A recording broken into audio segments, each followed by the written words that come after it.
이재용 삼성전자 회장의 장남 얘기를 좀 해보겠습니다. 장남 이지호 씨가 해군 장교로 입대한다는 소식이 전해져서 화제가 되고 있습니다. 이지호 씨 같은 경우에는 2000년생이고 뉴욕에서 태어났습니다. 그래서 한국과 미국 국적을 모두 가지고 있는데요. 오는 15일에 해군 장교로 입대를 해서 39개월 동안 복무를 할 예정이라고 합니다. 군 문제를 해결하기 위한 것이라면 사병으로 입대를 할 수도 있었고, 만약에 사병으로 입대를 한다면 미국 시민권도 유지를 할 수 있고 군 복무 기간도 더 짧게 할 수도 있는데, 양지인 변호사님, 왜 장교를 선택했을까요? 일단은 어쨌든 재벌 3세, 4세로서 본인이 노블리스 오블리주를 실천을 하겠다라는 의지가 반영됐을 가능성도 있겠고요. 네.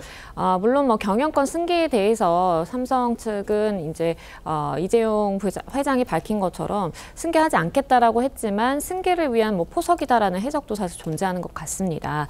어쨌든 본인이 사병 입대를 한다고 하면 충분히 복수 국적을 유지하고, 사실 이 지호 씨의 인생을 보면 한국에서 거주한 기간보다 해외에서 거주한 시간이 더 길다라고 볼 수도 있거든요. 네. 그렇기 때문에 미국이나 아니면 유럽이 더 친숙함에도 불구하고 이렇게 굳이 장교를 선택을 해서 이렇게 복수 국적을 포기하고 한국 국적을 유지하겠다라는 것은 네. 결국에는 한국에서의 추후의 미래를 좀 준비하는 것 아닌가라는 해석도 가능할 것 같습니다. 그래서 삼성그룹 경영권 승계에도 영향을 미칠 수 있다라는 분석들이 나오고 있습니다. 지호 씨의 입대가 삼성그룹 경영 승계 구도에 얼마나 영향을 미치고 있을까요? 그런 관측들도 나오고 있던데요. 앞서 이재용 회장은 5년 전 자녀에게 경영권을 주지 않겠다라는 입장을 밝히기도 했었습니다. 당시 발언 한번 들어보시죠. 저는 제 아이들에게 회사 경영권을 물려주지 않을 생각입니다. 오래전부터 마음속에는 두고 있었지만 외부에 밝히는 것은 주저해왔습니다. 제 자신이 제대로 평가도 받기 전에 제 이후에 제 승계를 언급한다는 것이 무책임한 일이라고 생각해서이기 때문입니다. 대한민국의 국격에 어울리는 새로운 삼성을 만들겠습니다. 정원대 대변인님은 이지호 씨의 해군 장교 입대 소식 어떻게 보셨습니까? 긍정적으로 평가하죠. 양지민 변호사가 말씀하신 것처럼 노블리스 오블리주라는 것이 네. 사회적으로 혜택을 본 사람들이 이 사회에 더 헌신해야만 인정받을 수 있다고 생각합니다. 그것이 오랜 전통이었고 우리 사회에서도 그런 것들이 자리 잡기를 희망하고 있습니다. 네. 3세 경영인이잖아요. 이재용 회장이. 네.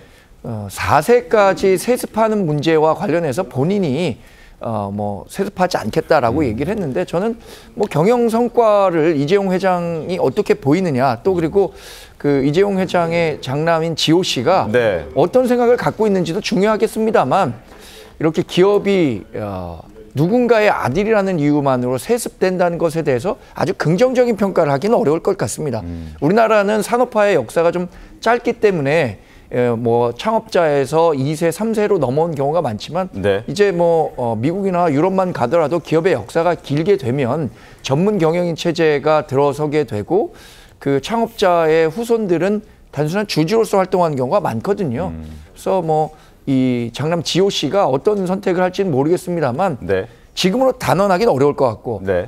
근데 이게 재벌가의 아들들을 보면 대부분 장교 생활을 선호하는 것 같아요. 그런가요? 한화의 김동관 회장이라든가 SK의 최태원 회장의 딸도 네. 장교 그렇죠. 생활을 했었죠. 네, 민정 씨. 아무래도 장교 생활을 하면은 조직을 이렇게 아우르는 경험을 갖게 되면서 자연스럽게 리더십을 학습할 수 있는 기회로 생각하는 것 같은데 네. 이 지호 씨도 잘 생각한 것 같습니다. 알겠습니다. 자, 그리고 좀 알려진 내용인데 이런 얘기가 들립니다. 지호 씨가 직접 해군 장교 입대를 위해서 이재용 삼성전자 회장을 설득했다. 그러니까 아버지, 내가 군대를 가야 하는데 군대를 갈 때 사병이나 이런 식으로 가는 게 아니라 장교로 한번 입대를 해보겠습니다 라고 얘기를 꺼냈고 아버지를 설득했다는 겁니다. 그리고 이 얘기를 전해들은 이제 이재용 회장이 굉장히 좋아하면서 반색을 하면서 오히려 격려하고 좋은 선택이야 이런 식으로 얘기를 했다고 하더라고요. 이것도 분위기가 참 좋았다라는 평가가 나올 수 있지 않을까요? 예, 기본적으로 이재용 회장과 장남 지호 씨의 지금 행동은 네. 굉장히 바른 방향입니다. 바람직하다. 근데 이것을 언론에서 너무 이렇게 칭찬을 하고 이러는 건 저는 그런가요? 왜냐하면 국민들이 보고 있잖아요. 네. 이게 무슨 어마어마한 희생을 한 것도 아니고 국민들은 다 지금 가지고 있는 저도 네. 그렇고 앵커께서도 그렇고 다 이미 치른 병역의 의무입니다. 의무를 다했습니다. 그렇죠. 그렇다고 본다면은 뭐 잘한 방향이고 이 재벌들이나 가진 자들도 이렇게 해야 되는 게 바람직하다라고 우리가 느끼지만 네. 그런 걸 뭐 너무 대단한 것처럼 자꾸 얘기를 하면 국민들한테는 오히려 안 좋은 감정을 심어줄 수도 있어요. 어허. 아까 우리 정강대 대변인이 말씀해 주셨지만 이게 어쨌든 이중국적이라는 것도 우리 일반 국민들 중에서는 원정 출산을 막 할 정도로 그걸 선호하는 사람들도 존재한단 말이에요. 그러면 좋은 집안에서 태어나서 그런 좋은 환경 이런 걸 가지고 있는 사람이잖아요. 네. 그러면 혜택을 받다라고 볼 수 있는 거고 그 혜택에 대해서 좀 더 희생적인 모습을 보여주면 박수를 받을 일이지만 네. 이것이 그렇게까지 노블리스 오블리주 이렇게까지 할 정도까지인지는 국민들마다 생각이 다를 수 있기 때문에 언론에서는 참 그 바른 방향으로 한 것 같다. 이 정도 선에서 평가를 해주는 게 좋지 않을까 이런 생각도 좀 가져봅니다. 알겠습니다.